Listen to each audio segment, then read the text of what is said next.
You're listening to Mr. Allard's Neighborhood. Small town feel with big time ideas. After all, you are entitled to Brad's opinion. Here's your host, Brad Allard.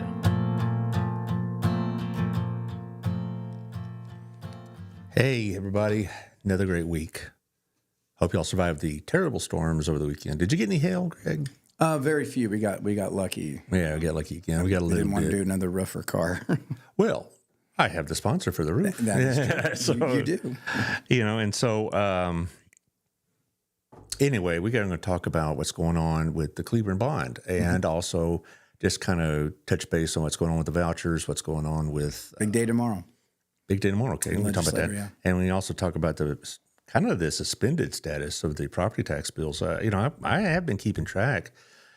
And from what I can tell, they're still in committee, right? Mm-hmm. Some of them haven't even hit committee yet, but that's kind of normal. I think they're ramping up now. They better hit soon. Well, I know, and I always talked about it in my classes how the legislature is just like you kids. They horse around for 3.5 months, and then they get serious at the end. Yes, sir. If I gave them 3 months to do a paper or 3 years to do a paper, they'll still do it the day before. Yes, sir. And absolutely. That's just procrastination. Never. Yeah.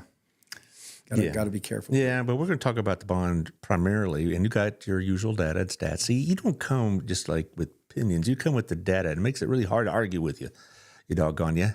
But that's good. That's a good thing. How are things going on with the Texas Transparency Project? You've been pretty busy. They're good. We're just starting to schedule our interviewing for candidates running on the May ballot. I'd like to do that too, but I've reached out to 3 or 4 of them. And they said, "Yeah, I'll get back to you," and then crickets. And so I'll be frank, I'm a little irritated because I'm not the one running for office. If they want to talk, I'm running out of space on the show. Yeah, because I'm pretty booked up, but I wasn't a month ago. So anyway, that's I'll let them know. Let them know. Sure. Say, hey, I'm meeting one today at 2:00. Which one? Joshua. The school board? Yes, Mr. Smoot. Okay, running for Joshua School Board. After here to talk about potentially doing a show. Well, 3 of the schools are in Burleson city limits. Mm-hmm. All right, and so Burleson residents are affected by what goes on in Joshua. It's weird how that works anyway. How the city limits and the school districts are so they're not in synchronicity, so to speak, as the police would say. Anyway, let's go talk about the ads because they're the ones that make this all available. Our friend Otto over at our place is good. I had a really good story about Otto, particularly it was actually at Gina's. I was at my Sunday school class, and since they know Otto is a sponsor, they told me the story about how this older couple in my Sunday school class took a new neighbor who was a recent widow to Gina's, welcome her to Burleson, that kind of thing. And Otto comes over, introduces himself, and they start talking, and he found out that she was a widow because that was like the first thing this lady would say, "I'm a widow." And he directed her towards a group in our place of ladies in a similar situation. They get together in kind of a support group. And I thought that was very, very kind of him, not that he would be that in tune with what the needs of the customers are. So that's why I go to Otto's and go to Gina's. It's not just the food's good. We know that. But it's also... it's very... Yeah, it's all great. And voluminous. Yeah. I always have leftovers. Yes. So, but it's that kind of hometown thing we want. Now, as far as the other hometown stuff, who's Richard Smith, whom you may know. I'm not familiar with Mr. Smith. Joshua is the largest school district in Joco. I wouldn't. How is he quantifying? Are you talking about geographically or enrollment? I'd look at Burleson. Is it enrollment or geographically? Because it's footprint-wise, different. Yeah. So, but anyway, back to the hail. Our place, not our place. Good. Get it right, dummy. Old Pro Roofing. That's it. Old Pro Roofing with John Williams will help you with that. 817-734-2756. Supposedly we're going to have weather again this week. And the good thing about John is that he'll go just about anywhere in the DFW area. I mean, he'll go an hour and a half from here if you ask him to. And he'll tell you the truth about what's happened. If you got hit pretty hard, he'll tell you. If you got spared, he'll tell you that too. He's not in there to ramp up the rate. And again, I don't begrudge how people make a living too much, but you want somebody hometown to deal with this kind of thing. They're literally in Old Town, so you know where to find them. And they're not going to be here today and gone tomorrow. So, and be careful of the opportunistic door-to-door salesman when you have a roof damage. Like, do some due diligence in the company you're doing. And Old Pros, absolutely. Yeah. It's yes. So 817-734-2756. Also, thank you to Jeff Kelly at Jeff Kelly Realty. He'll tell you all about what's going on with the real estate in this area, including how it affects school districts. And from what he's telling me, Godley and Joshua are really having some issues about crowding in the schools. That's why the Joshua bond passed last year, but it was after a second swing at the pitch. And third. Two. Oh, Yeah, okay. Two failed. Yeah, and okay, I did not know about the first one. I just remember I had a couple of the representatives on and a couple of school board members on the last time, and they helped pull it over the finish line. But back to Jeff anyway, 817-781-0546 or Jeff at jeffkellyrealty.com with the Wethington Agency. So here's your friend, Mr. Hundley. He's listening from Cabo, Mexico. Now, that's what I call dedication. All right. Thank you, Mr. Hundley. I wonder if he took his, is it Randy, his geese's name, or his goose's name that visits? Hopefully took him for a vacation, too. He has a pet goose named Randy. That's it. What's your friend's name, Craig? And he comes out and visits him on his back porch when he's having coffee in the morning. Well, what can you say? I guess it keeps him off the streets, both him and the goose, but... here I'm going to have to try to get this thing all hooked up here, doggone it. Also, thank you to Hotworks, Michelle Umphrey. If you want to know what's going on about working out, you want to know how to achieve a good workout without, stress and strain and all that other business, she's the one to talk to. She's very, very well informed about nutrition, about hydration, about all these things, and that she can help you with whatever you need to have done. If you don't know exactly what kind of workout you need, but you want a certain type of result, she knows what. They have 11 different choices. And so it's over off John Jones near Kroger and the theater. And I believe somebody told me that big construction going on near them. Is that the Sprouts? Is that what I understand? The Sprouts? I guess we need Alex Phillips to drop in and tell me that. But have you ever been to Sprouts? I have not. Yeah. I don't think there's one too locally. There's one in Hewlin's, the closest one. Yeah. And I've been there a couple of times just because, and if you're into that type of food, great. But anyway, sorry, Michelle, I got off the track again. I do that a lot. She's paying for this, dadgummit. So go get yourself a membership, get yourself a workout 24/7, very secure, all the above. Also, thank you to Local Life Magazine. You should get your magazine this week. He says... Jeremy is a goose's name. Oh, Jeremy. That's mystery solved. All right. Yeah. Local Life, Tiffany. How you doing, Tiffany Griffin? It's coming out this week. It goes to 30,000 homes. It goes to just about anybody you can think of in this area. It goes to Southern Tarrant, most of northern Johnson, Carroll County, and Collin County. I meant to say Collin County. I'm still stuck in Plano. This is what happens when you get old. How about Johnson County? That's where Collin County is where I grew up. The caffeine hasn't kicked in yet. Anyway, you'll give her a holler if you want to advertise on that. It's a good deal, and it goes to a lot of homes all over the place. Plus, it's got its own website at locallivetx.com. And Burleson Buzz, I use his news, Cody O'Brien, I'm speaking of, with the radio station because he does all the reporting on local school business and the city council and anything else of note. And so it's only $50 a year to subscribe to the Burleson Buzz. So you're getting your money's worth, because we don't really have, other than the Buzz and hopefully my radio station, is about the only way you would get any local news around here. So hopefully that'll happen. So thank you, Cody. And Medicare Counseling and Therapy. This is a new one since you been on. It's Jeremy. I see, got that goose on. Jerry Kavanaugh. Jerry Kavanaugh was on the show about 3 weeks ago, and they talked about the need for counseling and therapy for people on Medicare, which is now covered. A lot of people, I'm about to get into Medicare in about 2 or 3 years, but a lot of people our age don't really have the wherewithal or really the inclination, to be frank, about getting counseling, and he's trying to change that. So he'll be meeting with several of the senior citizen groups. I know he has one in Crowley, he has one in Cleveland coming up in about the month of April, and they talk about how we as older folks are just as much in need of counseling as young kids, particularly when you're going through our stage of life. You're about 10 years younger than I am, so you're just a youngin'. But when you get to start getting older, you start dealing with loss quite a bit, and so you want to maybe think about getting some sort of counseling if you're on Medicare, and it is taken care of. 817-992-8034. And his email, I'll spell it for you, GFCAVANA, that's GF Kavanaugh, at swbill.net. So we'll do the nonprofits at the end because we got a bunch going on. So let's talk about the Cleveland bond.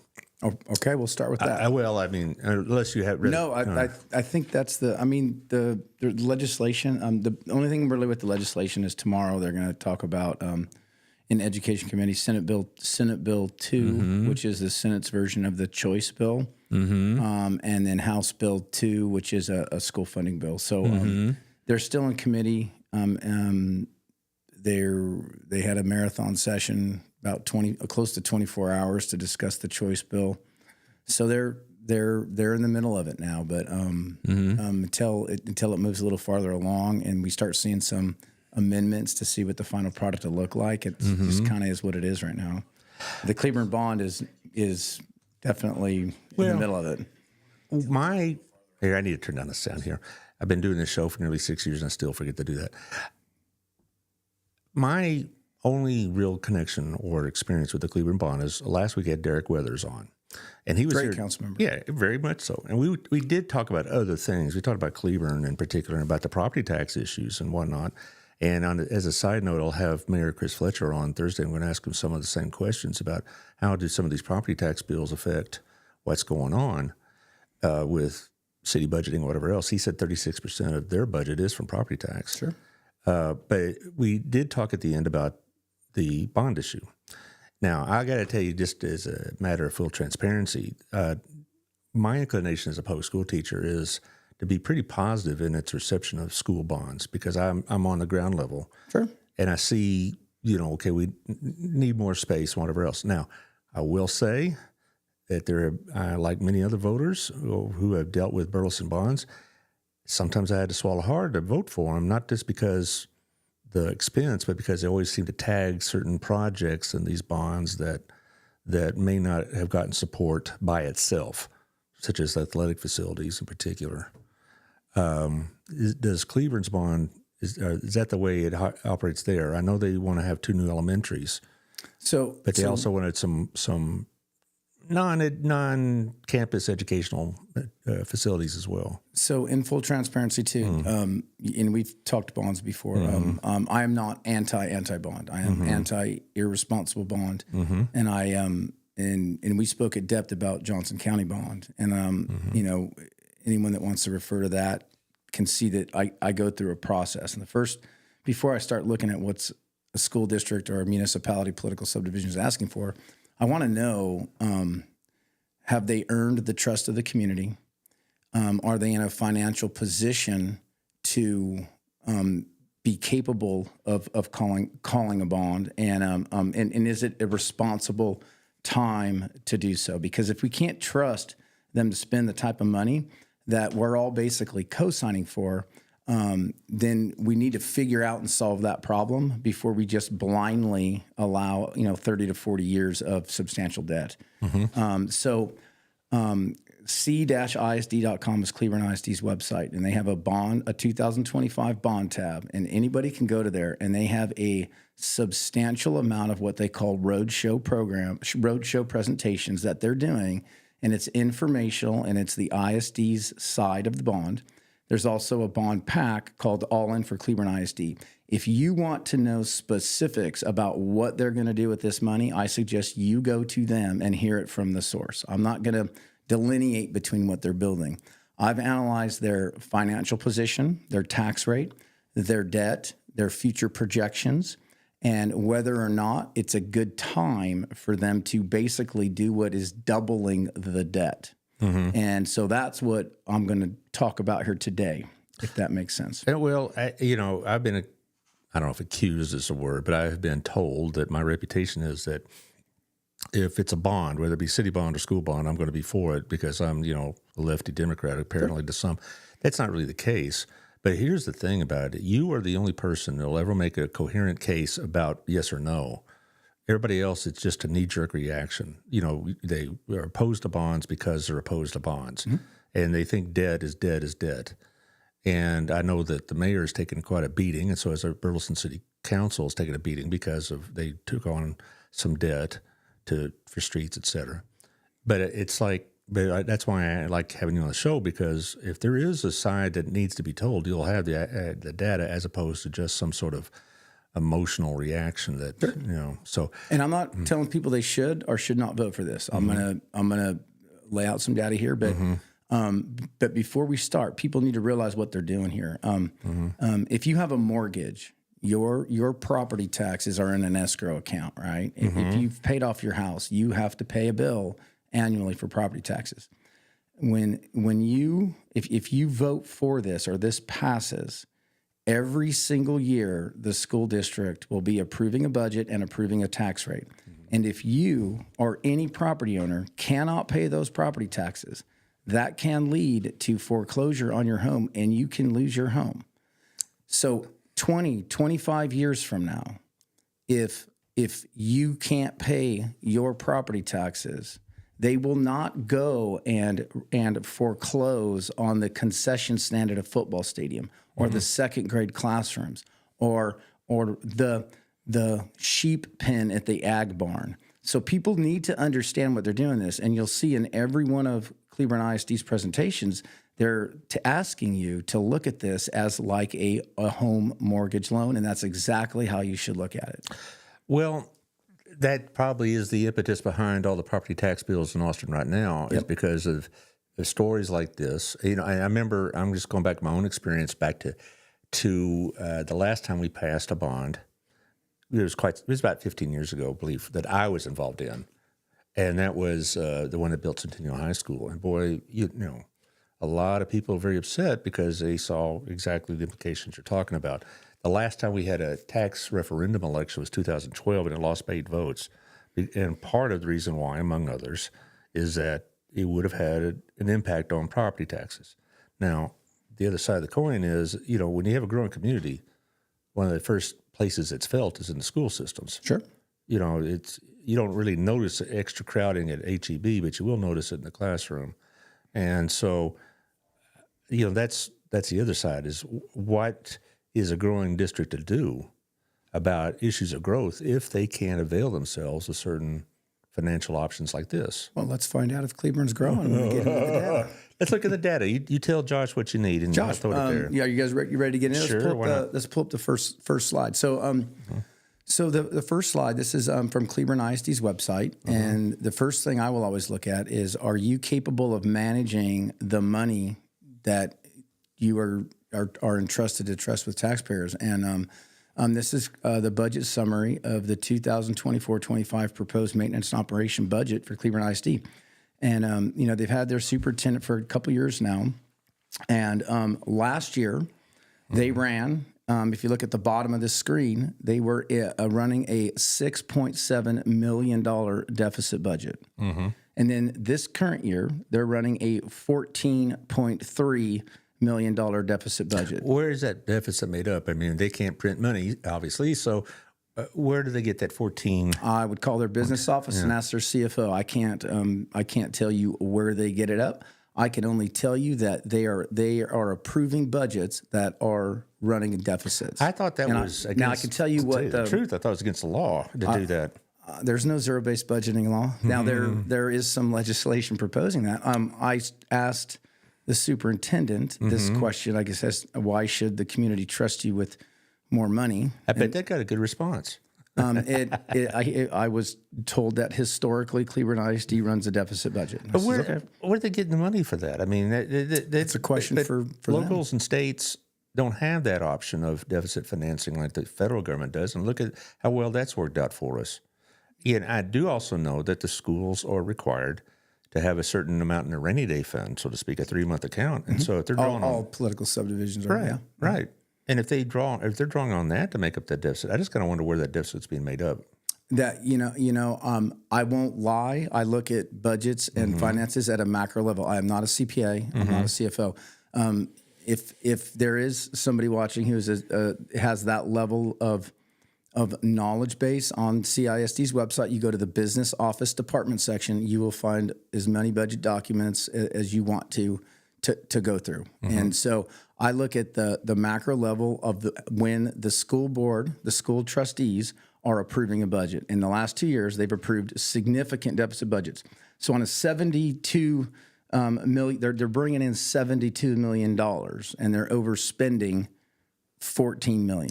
Also, one other it is thing what it is is. bonds aren't supposed to be used for daily expenses.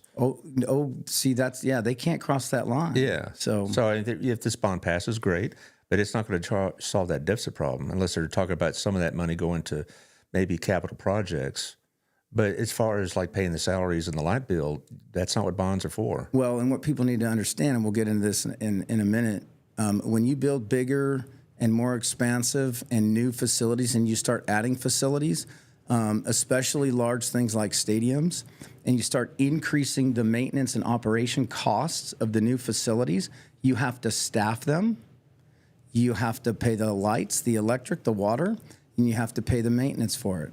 And if you can't maintain what you have today and you can't operate within your budget today, and then you're going to build a whole bunch of new stuff, the debt service through property taxes cannot be used and crossed over to maintain and operate and pay the salaries of what will be required with new facilities. That's not my rules. That's not me saying that. No. That's the school district saying that. Well, it's the state of Texas. State of Texas law. Yeah. I mean, there's no public entity in Texas that can do that, even the state itself. So the first thing I always look at is how are they managing their money now? And this is on their website today. So let's go to the next slide. So this is Hilltop Securities. So who is Hilltop Securities? Let's start with that. And I'll get into why I'm going to talk about who Hilltop Securities is. So Hilltop Securities, for over 75 years, municipalities, government agencies, and other public entities have turned to Hilltop Securities for guidance on their most important initiatives. They are nationally ranked. They are the number 2 municipal advisor in the nation for 10 last years. And they are the number 2 municipal advisor in the nation based on total issues. And they are the number 3 municipal advisor in the nation based on par volume. So they are a very well-respected company. At the bottom left of this document, this is Hilltop Securities. This was provided to the Facility Planning Committee to determine whether or not they should do a bond. So what you're seeing here is you're seeing what will happen with the interest and sinking tax rate if the bond passes, and what will happen with the interest and sinking bond tax rate if the bond fails.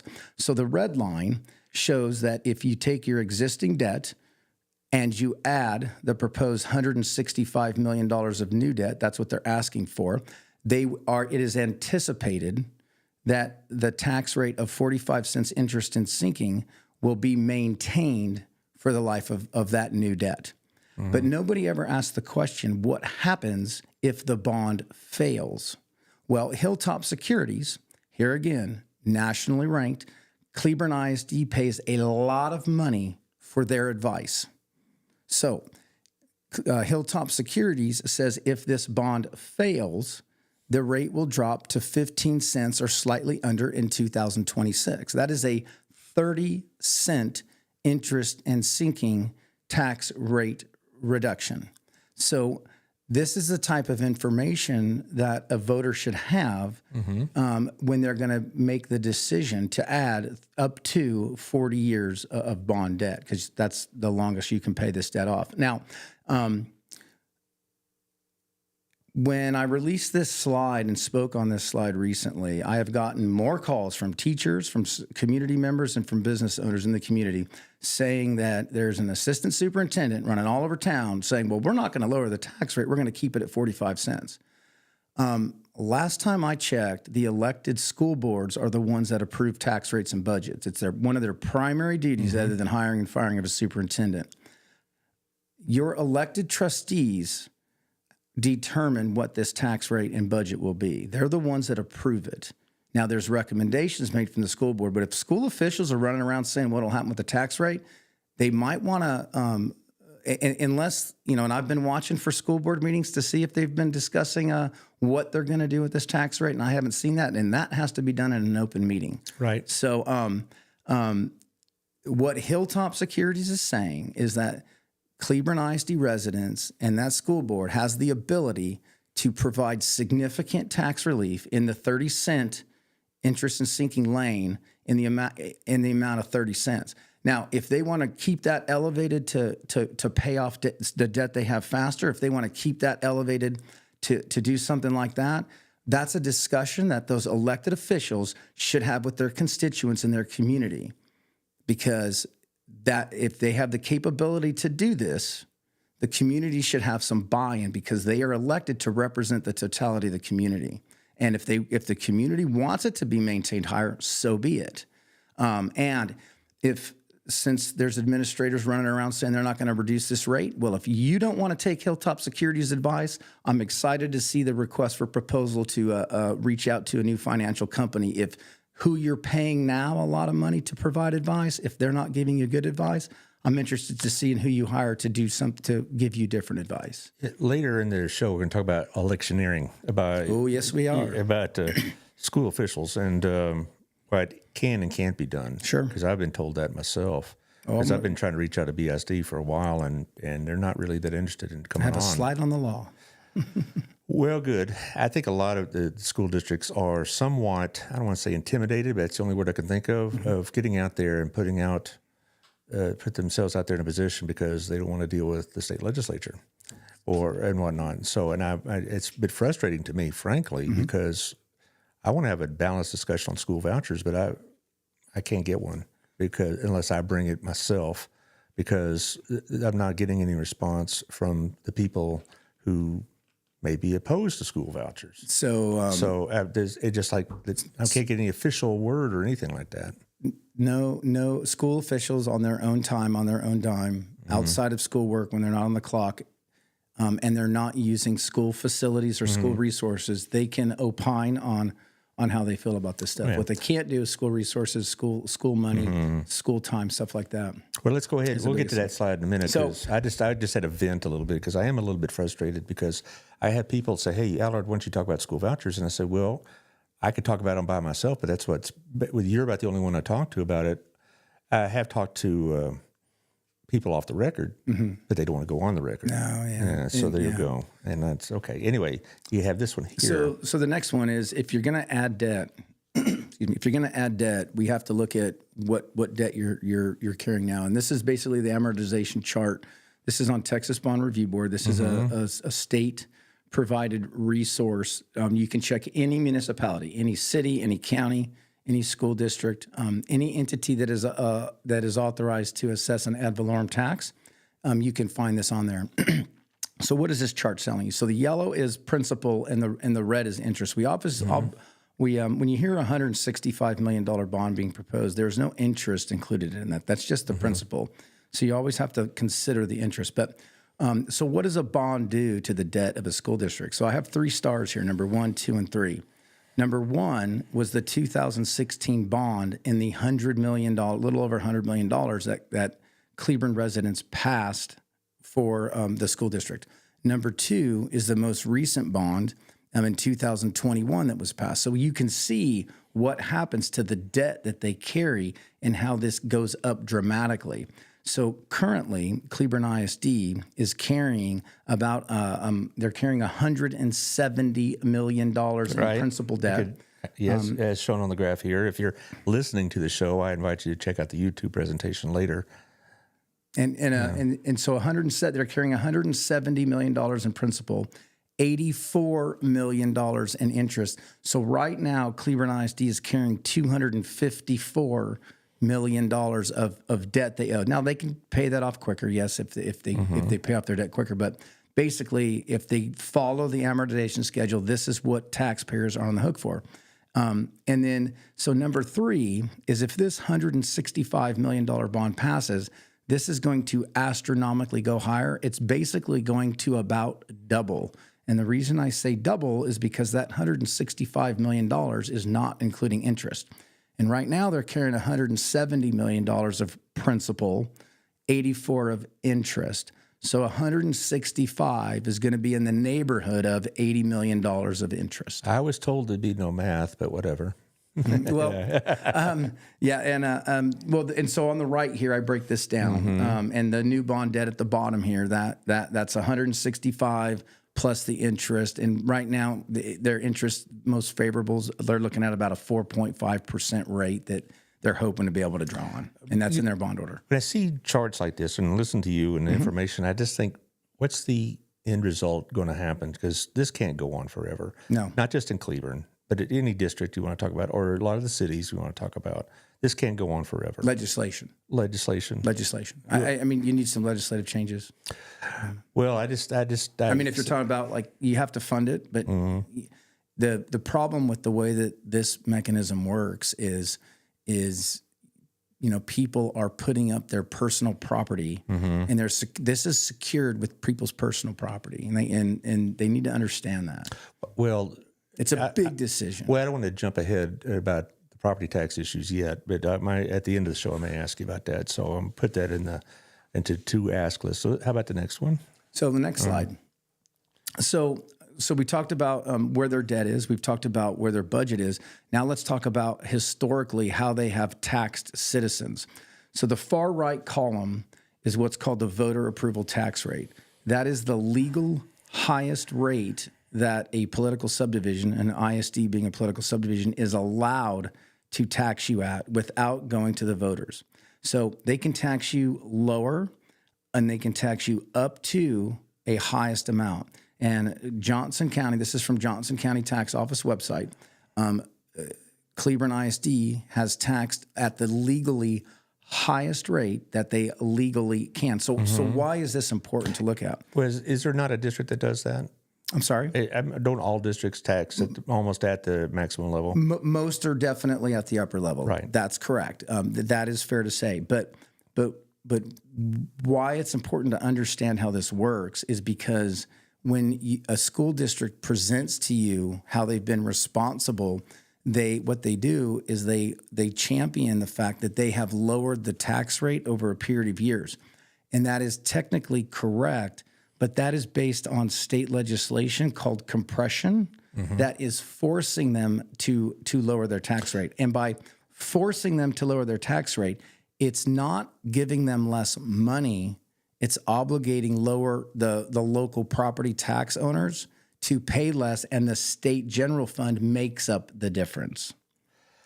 Oh, that's a school financing thing. We're getting down a rabbit hole. So I had to find out what compression meant. Okay, so I'm now more familiar with it now. But last time we talked about compression, like, okay, I have an idea, but I don't want to just say it out there because I probably end up looking silly. And that's pretty much what conforms with my little bit of research was. My concern also is because the rates may stay the same, but the valuations go up. Mine did. My rate didn't change. My valuation went up. My mortgage went up. Sure. Beginning next month. And, and that's a very common story. But anyway, I get all these questions, but I want to let you get you through your presentation before I just take you off on some rabbit trail. We'll come back to these if you have questions on individual ones. So let's go to the next slide. So this is out of the facility planning committee. This was in the recommendation to the school board on whether to call a bond. This is a chart from a company called Zonda Education. Zonda Education is a company that school districts can pay to come out and do a very large demographic study on on the status of the district's growth, et cetera. And this is annual enrollment change. And what's key on this chart here is on the far right that's highlighted, you will notice that Cleburne ISD, and they only go back 5 years, 3 of the last 5 years, they have had a decrease in enrollment. So to say that Cleburne ISD is growing is different than saying the Cleburne community is growing. For years and years and years, we've been hearing about the community growing. However, the school district paid for a demographic study. Their own demographic study shows that 3 of the last 5 years, they've had a decreased enrollment. And I wonder why that is. I could speculate because maybe who's moving to Cleburne may be people closer to our age, I suppose, or probably the growth of homeschooling, private schooling. It could be a lot. It could be a lot of reasons. Things of that nature. And why this is important, and so why is this so important? because TEA has a very complicated funding mechanism, and it's based off daily attendance. And if you have less kids that are enrolled in school, you're not going to have any way an increase in attendance. Well, it just doesn't work that way. I was made quite clear over the years at Burleson High School how important keeping an appropriate roll was, because it wasn't just to make sure the kids are learning good; it's also the money involved. And I'm for a change in how schools funded to an enrollment based system. It's not fair to obligate an ISD to be prepared to fund services for the kids enrolled, and then have kids not come there, and then you lose money because of that. That's not their control. Well, but on the other hand, hopefully they'll change that. I bet I can anticipate the response is that the school districts now have a very vested interest in keeping attendance up. It isn't just That's why I take you to truancy court. Yeah, it's not just a matter of educational good practice. It's also financial wherewithal you're dealing with, and so the districts have a very strong incentive to getting those kids' butts into school. But they also, on the other hand, in some ways, made it more difficult about dealing with kids that are chronically absent. Because I've been reading about that, and Dallas and Fort Worth and some of your big city school districts. They have a real problem. It is. We're talking about like a quarter of their students have missed more than a quarter of the time they're supposed to be in class, and things of that nature. And like I said, I would be for. I would definitely would entertain an enrollment based funding system, because the schools have to be able to provide the services, and you're punishing them for students not coming. That's a tough haul. And there would also be ways. Let's put it this way: if a kid was going to be chronically absent, there'd be ways explored to see if we can get that kid off the enrollment roll. Absolutely. If he was, he or she were chronically absent, can we determine that kid to have gone to an alternative educational route or something like that, and find a way that would reduce the impact of this chronic absenteeism on the ADA. And I can't blame them for that. I mean, because there's a lot at stake here. And if you got a kid that's just costing you money, you got to find a way that if there's a way legitimately and legally to find a way around that, that has to be considered. Correct. As a taxpayer and as an educator. Yeah, you don't want to punish the school for individual behavior that you have absolutely no control in. So far we've talked about they're running major deficit budgets. They're taxing at the highest rate, and their enrollment's going down. So we talked about enrollment, and the first slide was Cleburne ISD's paid-for demographic study that has showed a historical decrease over the last 3-5 years in enrollment. So if you go to Texas Education Agency, they are the ones that determine funding. They are the final say in how much a school district gets based on average daily attendance. So here I've pulled up the historical average daily attendance of Cleburne ISD, and the source is underneath that thing. And then I've pulled up the projected future average daily attendance for Cleburne ISD. And so Cleburne ISD is roughly in about the same spot that they've been at since 2016. Their average daily attendance has roughly stayed very similar. It's gone up a little bit, down a little bit at different times, but they're roughly the same. Venus ISD is highlighted here. Venus has a bond, and I use the same chart and source, but to say that Cleburne ISD has been growing would be inaccurate. And they've passed 2 bonds since this 2016 date, and their average daily attendance has only gone up 20 kids. So that's TEA's average daily attendance number. That's what they use to determine the funding in the maintenance and operations of school district sites. And then the bottom part of this chart, and this is the most important. So we need to remember Cleburne citizens are asking to co-sign with their property for up to 40 years of debt. And TEA is forecasting close to a 10% decrease in average daily attendance. So you're going to build bigger, better, and more facilities. You're going to have to staff them. You're going to have to power them. You're going to have to provide services for them. You're going to have to, there's going to come with an increase maintenance and operation cost with that. And the entity that determines your funding is projecting a significant decrease in average daily attendance. Now, the argument the school district make is, well, we have all these houses being built. Yes, you do. But houses do not determine attendance in schools. TEA is the one, and they validate. There's what is called 2 settle-up processes where they get the real numbers, and that determines the final numbers that school districts get for funding based on ADA. So this is a significant question that needs to be answered on whether or not the community wants to literally double the amount of debt that they're obligated to pay. Well, it's interesting to me. I'm looking at my folks at Burleson ISD, and over the last 5 years, they've had a slight decrease in students, and that surprises me because I see this place booming all the time, but I see a slight decrease. To me, I think I know the answer to that is not so much we're not growing or whatnot. I think it had to do what I alluded to earlier is that I'm encountering more and more people that are going to private schools or homeschooling, and I don't have issues with those. I really don't. I don't want to imply anything about that. That's just a fact. And so, where my kids go to a homeschool co-op. Yeah. It started 2.5 years ago with 20 kids. It's over 200 now. Yeah. And I hear about these things all the time. gets calls a couple of times a month from churches wanting to do the same thing. I have, and you know, right or wrong, but I've there's seen that a as well. significant demand for a different option. Well, in fact, one of the nonprofits I was promoting had a craft sale, and it was going for a new Montessori school. And I've seen on Facebook a couple of other postings about, certain different types of educational opportunities. And I get it, okay, and I'm not, my feelings ain't hurt, but, as an old former public school teacher, but it is the fact, that's it, that we've stagnated a bit in terms of students. Not in terms of number of kids living in Burleson ISD, but number of kids that attend BISD schools. Yes. And there you go. And it has all sorts of impacts, not just on funding as well. I'm with the Burleson Opportunity Fund, and it's impacting us as well because we originally started out, everybody that's in the school district, regardless if it was a BISD graduate, would be eligible.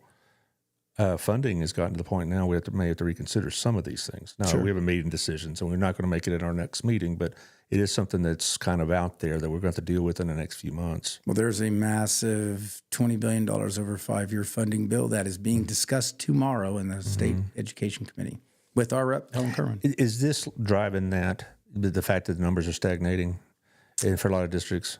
Is that driving some of the alternative support, shall we say, from the state, like the vouchers and et cetera? I could speculate on that. What's called the bill analysis I don't think that's come out yet, which kind of puts the intent of why they're doing it.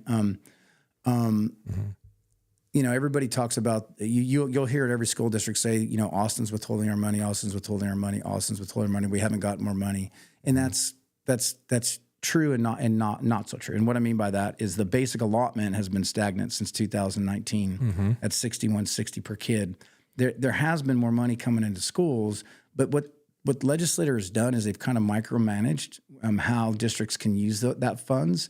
And if your specific needs and increased funding happen to be exactly where they're earmarking those funds for, you're going to be in good shape. But to think that, a Dallas ISD, a Fort Worth ISD, a Grandview, a Glen Rose, a Joshua, a Godley, a Cleburne, a Burleson have the exact same funding needs, it would just be naive. So what should happen, in my opinion, what I'd like to see is an increase in the basic allotment overall, so where the local elected officials have the flexibility to kind of have this pot of money and they can flex it where they see the needs fit. Unfortunately, House Bill 2 is only increasing the basic allotment a little over $200. Right. It's throwing tons of money. I saw that. In fact, one of the things you put on the Transparency Project, a meeting over in Joshua with Helen Kerwin, which had some emotional content to it, you might say.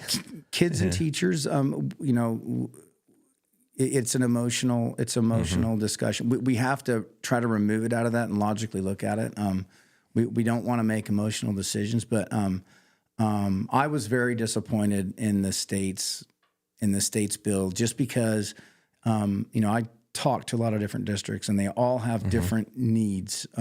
Crowley ISD, for example, is one of the highest teacher pay ISDs in the state, in the local general DFW mayor. Godly's one of the lowest. So if you're going to increase funding in there, and granted, there's some teacher pay funding increases in there, but the basic allotment would allow Godly to make up for that, and then allow Crowley to put money where they may be able to put in a need where they have a deficiency in another area. Yeah. So earmarking it, I don't believe in too much micromanaging by Austin on local independent school districts. Well, personally. that is going to be a big topic on Thursday with the mayor, because we talked also with Mr. Withers about that. And I'll be talking next Tuesday, a week from tomorrow, with Victoria Johnson about that. And that to me is a real problem, how much more invasive the state has been in local governing decisions. We need to be very mindful of what's going on with that. That's just, this can get, you don't want big Austin running Johnson No, we do County. not. You do not want that. And people say, they're supportive of what's going on down there until they're not. You know what I'm saying? They're going to, until then, when they get this kind of authority to micromanage your communities about zoning in particular, and about, what you can and can't, you do it with your own properties, then you're going to start talking about maybe some pretty strong reaction to what's going on, because that's not what people voted for when they voted for Greg Abbott, is to have him come tell you what you can do with your property. Absolutely. Anyway. Another great example is like our local rep, Helen Curran, passed a PFAS forever chemical bill. Right. And, the community quickly found out that our local control really has no ability to regulate this. And that's one of the hardest things to navigate. This is, TCEQ is the regulatory authority. And if they don't want to do it, we're at their disposal, and showing that, showing that this is dangerous, and then not being able to have your local elected officials be able to address it, are severely hamstringing them. I don't think anyone in Johnson County is for not being able to have our local elected officials have a lot more latitude in what they, what problems they can solve and address. And that particular issue you were talking about, the PFAS, you're talking about the chemical spill basically in the western part of the county, is still unresolved. Fort Worth canceled their contract recently. Okay. Yeah, which is awesome. They canceled their contract with the company Synagro that was dumping down here in Fort Worth. Well, but we still got to deal with the impact of it. Yes. Yeah, so it's. But we've stopped the hemorrhaging, it looks like. Well, let's hope so. Hopefully. All right. What's your next? So let's go to the next slide. So you brought up PACs earlier. So this is the school electioneering from Ken Paxton's Attorney General office, and Texas Education Code, and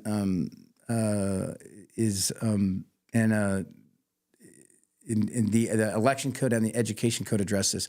And it very clearly says an officer or employee of a political subdivision may not knowingly spend or authorize the spending of public funds for political advertising. Right. So, and then it says, and I don't have the second one highlighted, but basically, because we're talking about a bond today, but school district officials may not use public resources to advocate for or against particular candidates and or group of candidates. That's been part of the drill for quite some time. Correct. Number two, Correct. We were discouraged to publicly support. Now, that doesn't mean we couldn't put signs in the yard.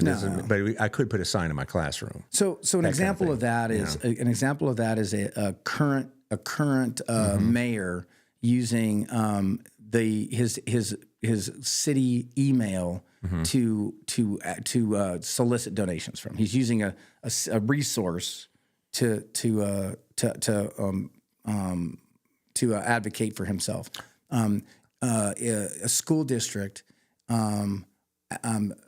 bringing awareness to a PAC in a school district website. We had a Godly ISD employee who took a PAC logo and would put that in their signature block, and it was encouraging. So they're using a district resources. They're sending these emails while being paid for. That would be an example of this. Well, I remember, and this was done in innocence, I believe. I had a teacher friend during we were trying to pass TRE.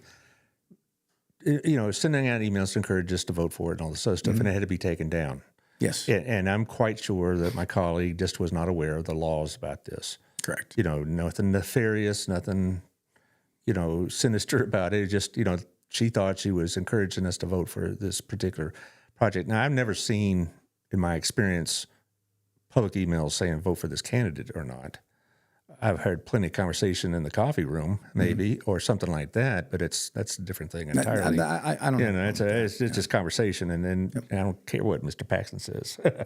Well, and that's different. A school board, watching a school board trustee run for reelection and use the trademarked, patented logo on their signs, which, when it was approved, says no political advertising, and she rightfully, when made aware of it, covered it up. So, well, that what would be an about example? What about like when we were trying to get this TRE passed 12 years ago? There were administrators that were speaking publicly, but they were not speaking like during school time. They were doing. They can do that, and they should do that. There's nothing I just wrong with remember doing that. the principal and I have no the problem. superintendent at the time. Yes. Richard Crummell was speaking at Rotary Club and all this other stuff, but he wasn't using school facilities. No. But that being said, there was a complaint lodged against him for doing Electioneering, that. yeah. I don't want to suppress, and I don't think it's appropriate to suppress anybody's free speech. No, and Richard was not doing anything inappropriate according even to these definitions under Mr. Paxton. But a lot of people thought as a superintendent of schools he should remain neutral on this, and like it doesn't make any sense. It's it's like, of course the superintendent should have an opinion about a bond issue or something Absolutely. like that. But he should not be allowed to spend taxpayer money to encourage people to vote for it, and he should not be able to use the time he's being paid for to advocate for that. I didn't see that. Now the only other they are, and it's 100% acceptable for them to provide information on the district. And Cleburne's doing this. It's called their roadshow presentation, Right. And it's very factual. And I have no problem with that. And I encourage people to go to it. well, and we also You won't see this kind of data in it. right. But we were also, as teachers, encouraged to go out and speak in favor of it as well. And Now, if they're doing that, if they're doing that on school time while you're in school and you're being paid for by taxpayers, that is inappropriate to me. well, who was I going to talk to? I'm sorry? The school kids. I didn't say, "Hey, kids, if you can vote for it." I didn't do any of that because I was busy just trying to survive. And I really didn't want. I really. It's like when I'm in a classroom, that's in the back of my mind. The front of my mind is let's get through the material and try to get through this period of class in one piece. And so I never saw a lot of proselytizing by teachers in the classroom.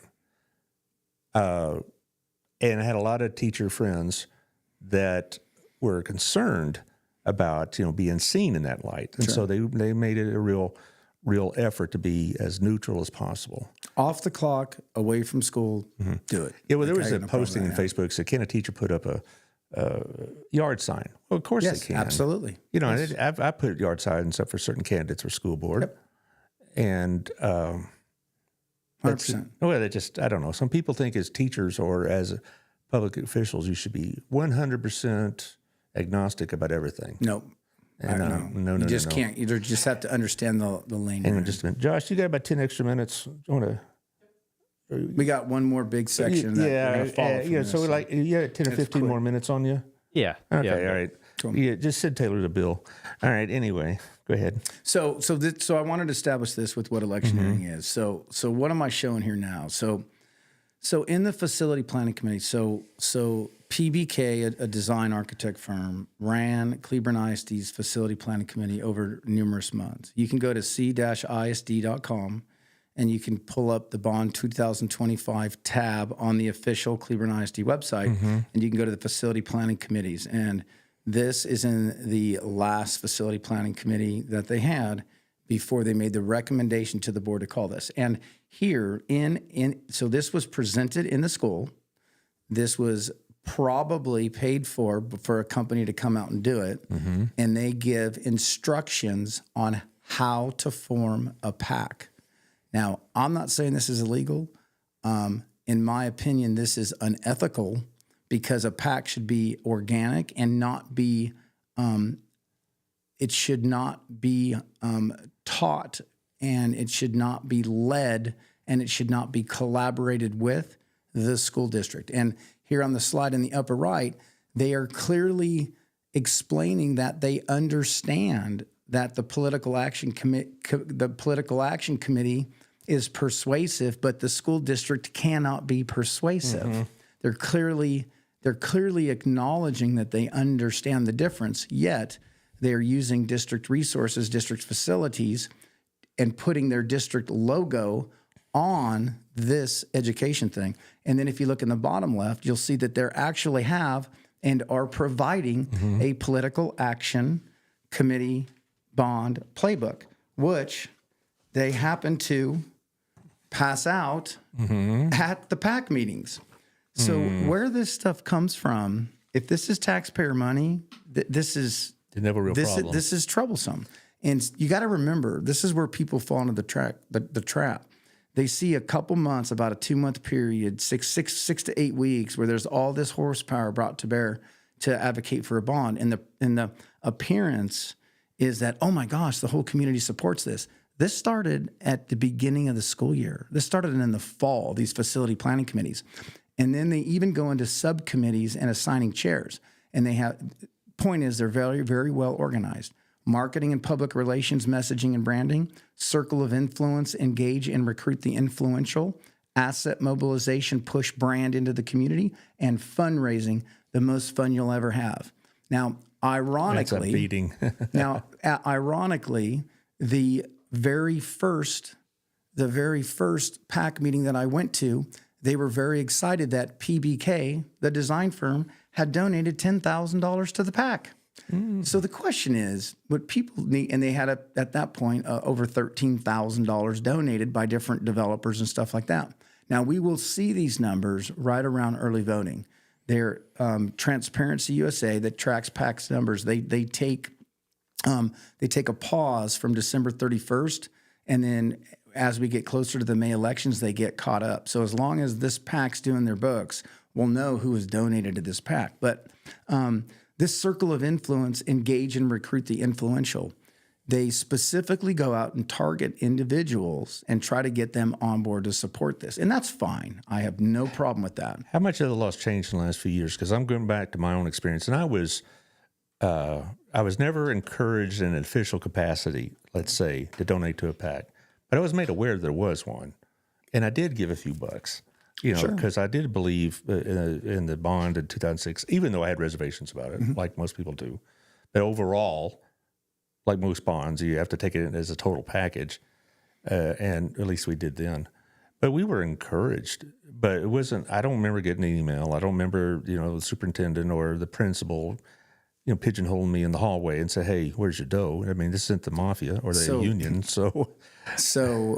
Nothing like that happened. I did so willingly, but I was made aware it was there. Late January, the recommendation was made to the school board, and the school board voted to call this bond and send it to voters. And I want to believe, and I don't quote me on this, but I think February 5th, so within a week, basically, within a week and a half, a PAC was formed by people that were involved with the facility planning committee, because you have to have a PAC formed. Money has been donated, and all of this information, this playbook and stuff, it's force fed, and then they begin planning. But funny you should ask about the coordination, because if we go to the next slide, we will see that this is May bonds planning schedule for Cleburne ISD. And if you look at the top 3 boxes, this is all what the Cleburne ISD does. If you look at the very bottom box, you will very clearly see that the PAC campaign timeline corresponds with the district's campaign timeline. So to make the assumption that these are not a coordinated effort, a pre-planned effort, and it's not force-fed through district resources and through the ISD, that is naive. Well, here's my rebuttal to that is that I can't think of any election in which a political action committee does not coordinate its activities with whatever candidate, party, or cause they're aligned with. This was presented to the school board and the facility planning committee before the PAC was formed. Okay. I guess I'm just being a bit obtuse, but why is this an issue as such that the fact that the people that are involved in this planning would also probably be the people involved in the creation of the PAC?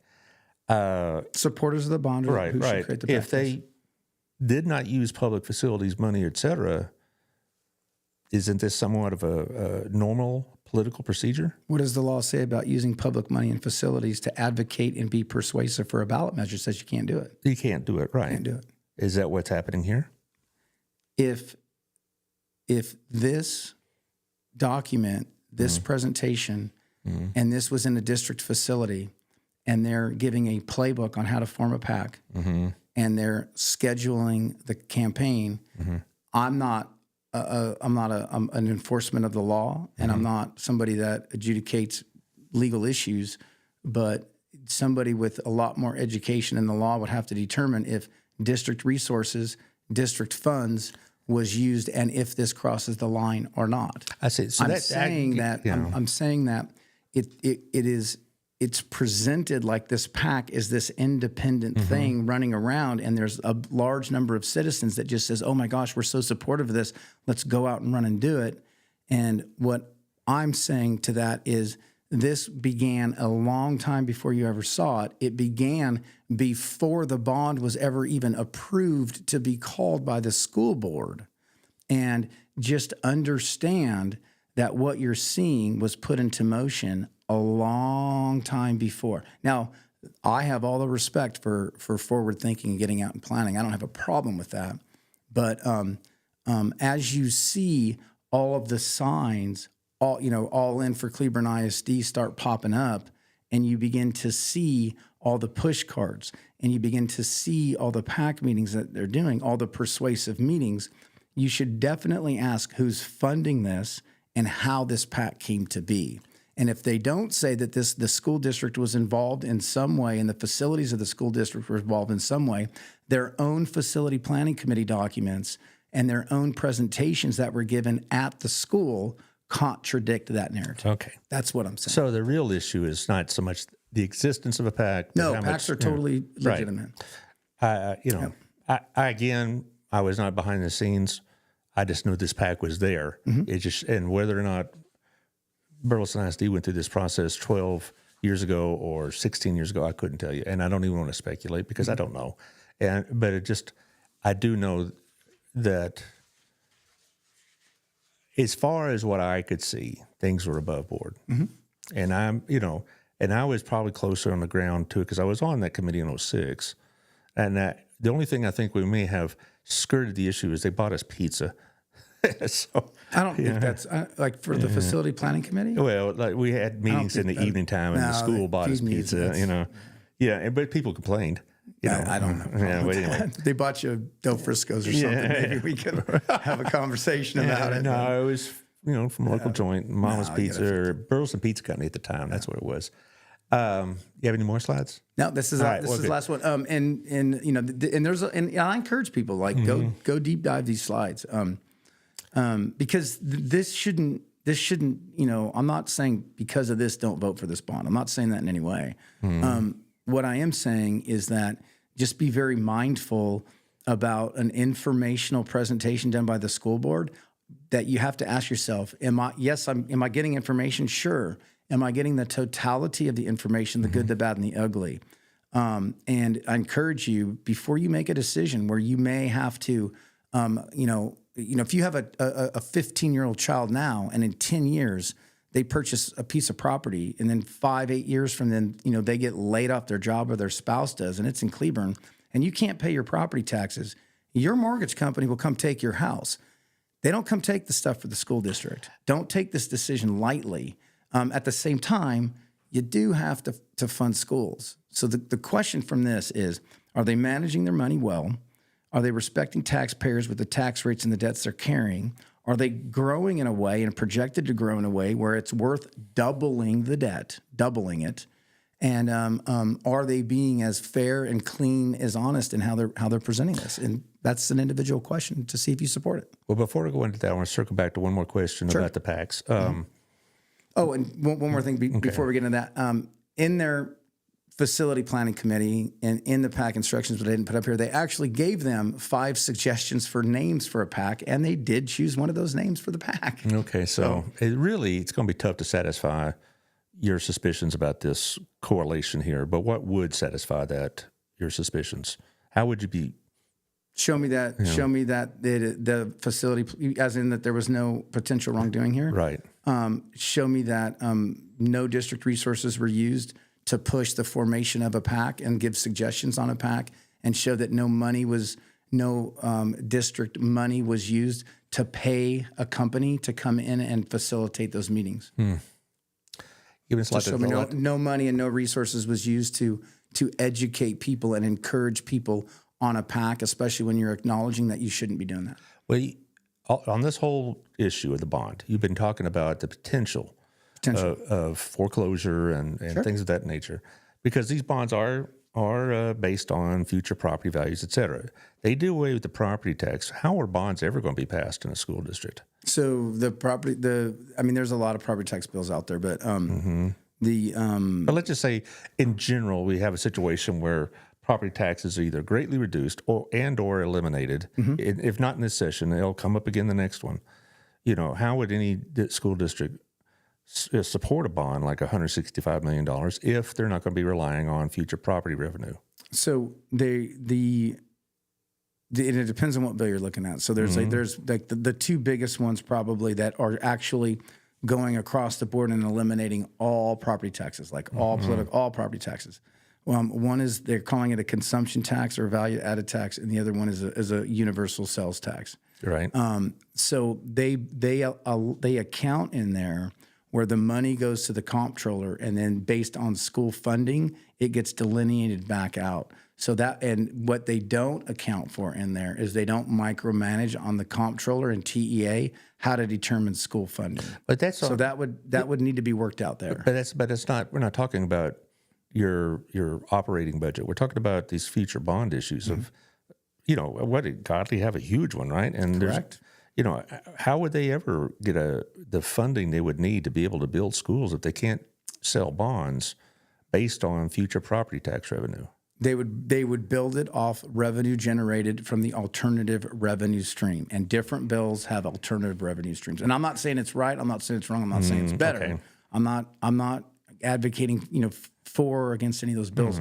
But you hear the term eliminate property tax, and that's an awesome saying and stuff like that. But it's really a replacement of the revenue that property tax generates. So the replacement revenue stream would facilitate that. Now, in full disclosure, there's other bills out there that are addressing serious property tax relief to where it's addressing like just the maintenance and operation piece of school districts, but not the locally accrued debt. And so why is that an easier thing? Well, you solve one problem, it affects every ISD because all districts are funded through maintenance and operation the exact same way. Now, there's still a question involving that because you get into, has the district called a VOT tree? Have they, are they taking full advantage of the 17 cents in Tier 2 enrichment funding or not? And then the bond is still there. But, and so a lot of them depends on what bill you're looking at. The cleanest one and the easiest one is just the elimination of the M&O. Now, the problem with that people fear is you give major property tax relief today, but you leave the property tax mechanisms in place, then they both creep up and you're back in the same spot. So the reason a lot of people are really leaning towards complete elimination of property taxes is so they can't creep back up. And then, a decade or 2 decades, we're in the same boat we're in now. And legislative and budgetary creeps, I think everybody can say that's a problem. Well, as always, you're giving us a lot to think about. And I want to have a personal appeal to Burleson ISD, Joshua ISD, Cleburne ISD, Grandview ISD, Godly ISD. If you want to state your case on the show, please do so. I have, to be frank, I don't want to go behind the scenes too much, but I have reached out to BISD to talk about school vouchers primarily, and I'm not getting any response. And I think a lot of it may have to do with the concern about what you just showed on the slide about electioneering. But I do believe there should be some the other side discussed about the issues with school vouchers, but I can't get any official word at all. I'll tell you why I think that is. Electioneering is one of the most unenforced, unaccountable pieces of legislation done. It's kind of like TOMA. No one enforces TOMA for the most part. Texas Open Meetings Act. So the conduct of how an open meetings is conducted, abuse of executive session, abuse of quorums, walking quorums, et cetera. During Governor Abbott's special session where HB won. That was the big turmoil with Rep. Burns and Rep. Kerwin and their candidacy. HB 1 ultimately ended up failing. A lot of school districts were openly, actively encouraging people from their school districts. None here in Johnson County. This is up north in the Metroplex. And the governor directed that, let me rephrase it. It's assumed that the governor directed Attorney General Paxton, but Attorney General's office ended up filing suit against a lot of school districts. Yeah. So against the voucher thing. So I can understand their worry about that, because this current senior elected officials in Austin have come after districts that have advocated against the school choice. I don't, if they can come on here and be as factual as they want. If you want somebody to come on here that knows a lot about school choice, I can put you in touch with people, not school. They don't work for schools. But well, I'd like to have some balance in the conversation, and I guess I just intellectually understand, okay, why BSD might be giving me the brush off, but I'm a little frustrated because I want to know. A lot of people want to know what's going on with all this issue, and I guess there may be just the fear of what happened to, I forget the district, but I do know which ones you're talking about. Yeah. I read it in the Star Telegram. So they have swung that bat on that issue. Maybe that's why. Yeah. Well, and, I gotta get Josh out of here, but I need to. I want to do the nonprofits because we got a bunch going on as always. This Saturday morning we have at the Uprising Church Revive, which is a men's conference to talk about men's relationship with Christ, with each other, with their families, etc. $25 starts at 8, so you have the materials and the supplies and the meal, and it's going to be an all-day event, and it's going to be great. My old student and friend Caleb Tomlinson is running this, and so you'll get a lot out of it. As far as I could tell, there's a pretty good response to this. So over at the Uprising Church in Joshua, and then that night, a big event. Our friend Lisa Boltinghouse, who, by the way, send her some love because she broke her foot last week, and she's going to be hobbling around or doing that little knee scooter thing for a little while. But they got at the Center for ASDs having their light up the night over at the Brick, and that's a real big deal. It's 6 to 9, and it's really a big event for them. The Center for ASD has so much going on, and they're still in the process of trying to find a new facility, and there's stuff behind the scenes that I'm only briefly aware of, so I don't want to speak unintelligently on it, so I won't. But the point is Light Up the Night is a big thing, so you need to go out there and support Lisa and our friends at the Center for ASD. And also, by the way, I didn't get this up in time to Josh, but on Thursday night, the Burleson Area Real Estate Tour Group is having a fundraiser at Lost Oak from 6 to 9. They're raising money for a scholarship fund for Johnson County students. So Alexa Bedecker on the Burleson City Council is part of this. And so if you want to find out information about that, it's on the various websites, on the Facebook and whatnot. But it's 6 to 9 Thursday night. And also, Josh, did you get that one for Friday about the Re-Inspire? Or there we go, the cook-off. It's over at 11 to 5 this Saturday. If you're not at the other events already, Re-Inspire is having a cook-off there to raise money. Re-Inspire is a program that helps kids that are graduating out of the foster care system into adulthood. So it's going to be over in Alvarado at the Old Settlers Reunion Place. It's 111 Reunion Drive, and it's a chili cook-off for Revive, Re-Inspire. I got Revive and Ava. Oh boy, Re-Inspire. So many nonprofits. Sorry, Shandy. Yeah, but Shandy Stocksdale runs this outfit. So Re-Inspire, a really, really good program. I've had them on before. The late operator of this, Reese Olson, God rest her soul, got this thing started, and Shandy's taken it over for her. And so 11 to 5 over at Alvarado. Also, coming up in April, we have the Walk for Life on April 26th at Bailey Lake Park. That's a big fundraiser for Next Step Women's Center. And the next day is Vineyards and Vibes over at Lost Oak again for Harvest House. It's a lot. And don't forget, May 10th, we have the City on the Hill over at BHS with Crazy Eights.